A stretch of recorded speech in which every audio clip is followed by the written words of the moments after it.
Good morning, everyone. I hope you woke up with a raring to go feeling.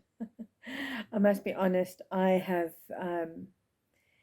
been listening to people, and we've gone through our own loss, and and not just loss of life, which is incredibly bad and incredibly sad, and the people that we're going to miss, and I just that burden that you have to feel with others who've lost loved ones in this time, but also loss of disappointment of something that hasn't gone right in life.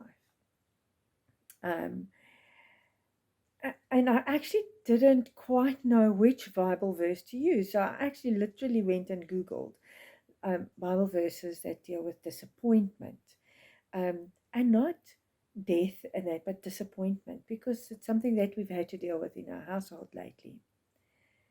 And this beautiful, well, actually, two I'm going to talk to you about today.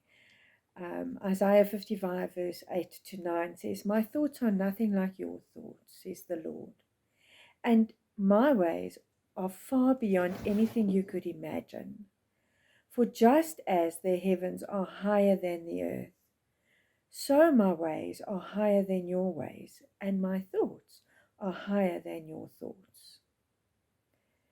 And it's a terrible thing. So many children have had to give up things in their lives, like rites of passage, matric dances, and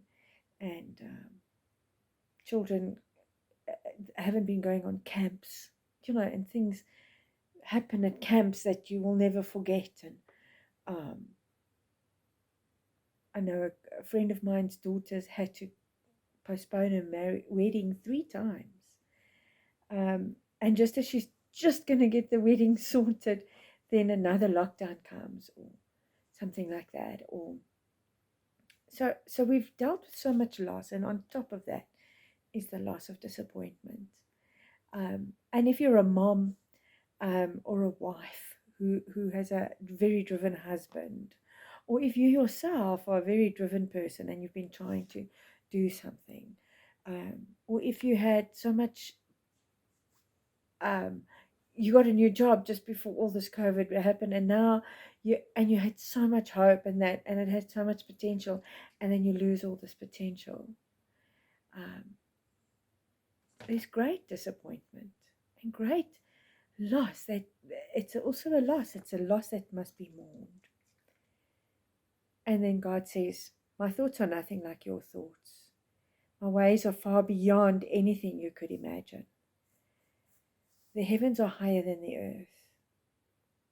My ways are higher than your ways. My thoughts are higher than your thoughts." And then there's verses like, "The Lord is near to the brokenhearted and saves the crushed in spirit." That's from Psalm 34, verse 18. So I want to encourage you today. There's life generally has disappointment, but packed in the last year and a half, almost 2 years now, and we don't know where this is going to start getting better. In parts of the world it has already, and we are expecting it to get better in our part of the world, but we don't know. And so we don't know when it's going to end, and when the disappointment is going to change to hope again, and flourishing, and newness, and experiencing those special things in life. That was my dog. She's lying on my hip.